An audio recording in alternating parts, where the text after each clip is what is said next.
What's happening, guys? A couple weeks ago I did a video about why I carry a full-size pistol. Got some good feedback, also got some cool questions from folks in the DMs asking me about that particular pistol, that Beretta. Now that is this one right here. This Beretta and I go back to 1992, and I have a lot of love for this pistol. Over the years I've written quite a bit about carrying the Beretta. I've posted on blogs and different forums, and I have a good, solid relationship with this pistol. I can run this pistol in my sleep. Again, since starting to carry it in 1992 up until even recently, I know this thing inside and out. Now, here's a couple things to think about. Beretta started making and manufacturing firearms in the 1500s, 1526. They've been at this for a while. Right there is an emotional connection for me because I love history. I am a big fan of that legacy, that history. I just think it's cool. And when it comes to the Beretta as just in general, I'm already a fan just because we're talking a long time of making firearms. So I like it for that reason. The other thing is, it's just, I like the way it looks. It has a certain look. Whether it's these are all empty. I'll verify that for you in a minute. But whether it's a railed version or the original non-railed version, I like the way they look. I like the way they feel in the hand. And at this point, with so many years of driving these things, I don't even have to look at the sights. They're always online. No matter how I push it out, no matter how I drive it, whether I'm off balance or whatever it is, the pistol is always lined up right where I'm looking. That's important.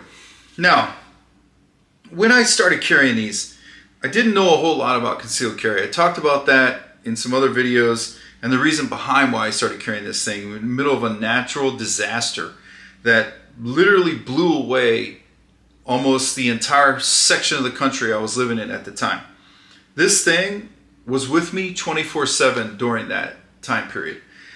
Now, when I got the job in law enforcement, one of the things that drew me to carry this when I was working undercover is, one, it's not a Glock, so just verifying it's empty before we get too far gone here. So pistol's empty, nothing in the mag. None of the other, there's no ammo in this room, so I'm always very careful about that. Two loudest noises in the world, right? A click when you expect a bang, and a bang when you expect a click. So I'm always very careful about that, and I would recommend you guys double, triple, quadruple check before you start handling any firearm. Now, one of the things that I liked about this is, one, it's not a cop gun. So when I'm carrying this thing undercover and no holster, because again, not a cop gun, not a cop setup, I'm walking around with this thing in my waistband. I can take and move that decocker, which also is a safety, to the safe position, and now the trigger is deactivated and the hammer will not move.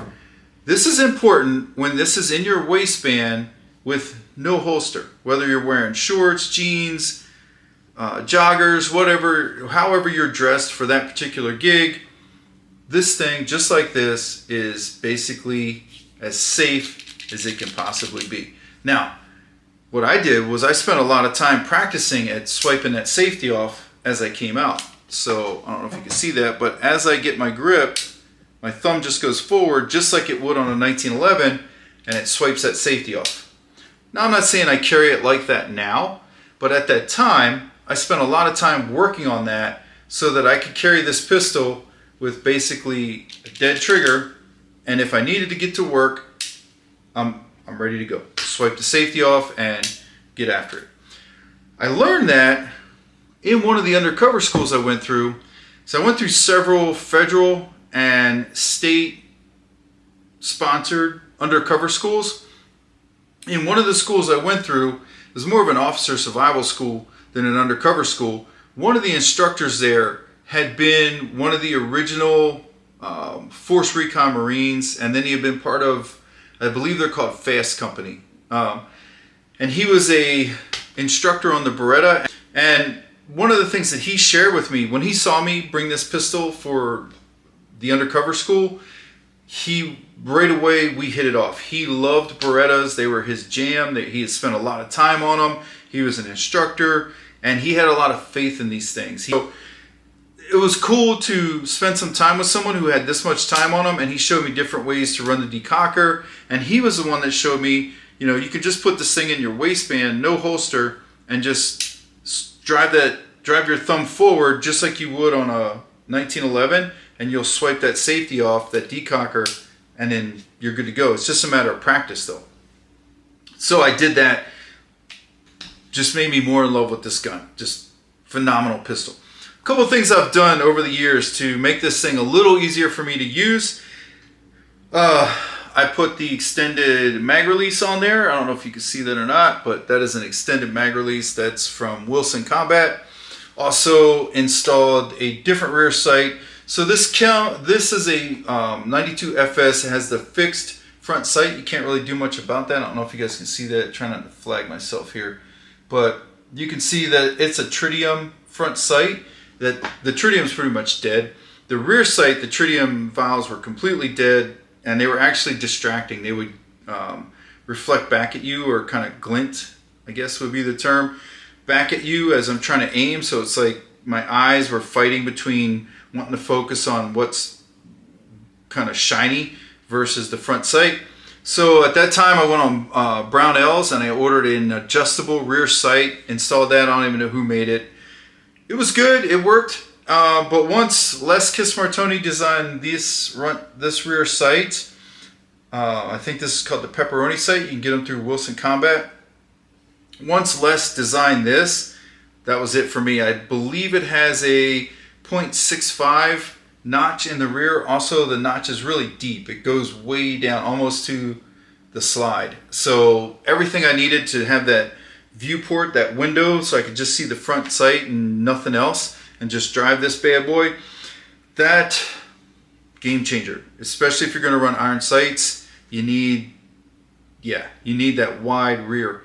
The other thing is those grips. Again, I don't know who makes these grips. I really don't know. I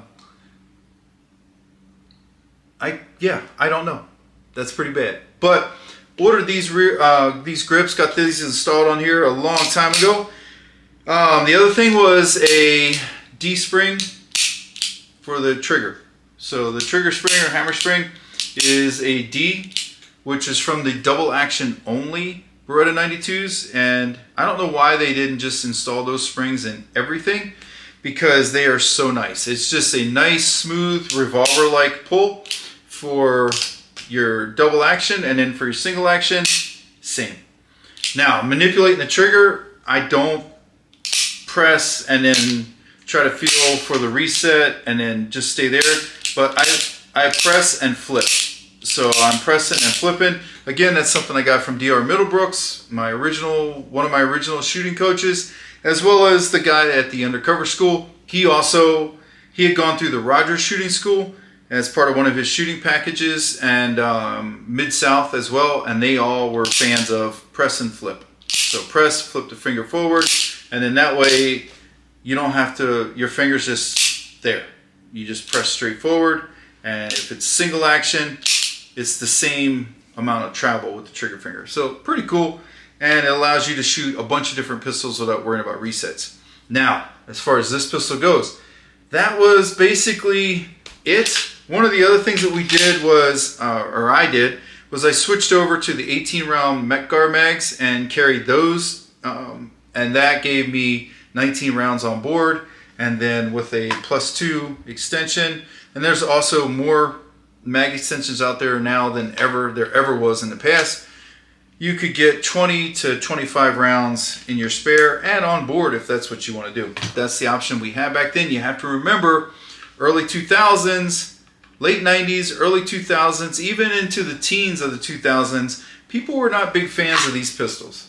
I would get so much crap talked to me at different classes. I remember going to a class and having a guy, two of the instructors in the class, just talk crap to me through the whole class. This is when I was working undercover, but I was still taking as many pistol classes as I could.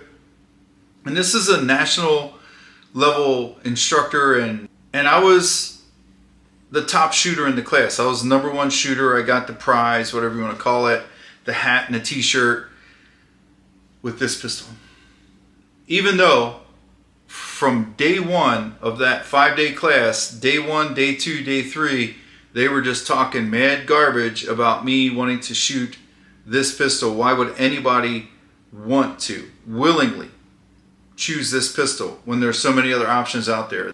It doesn't matter, man. It doesn't matter. It's all about training.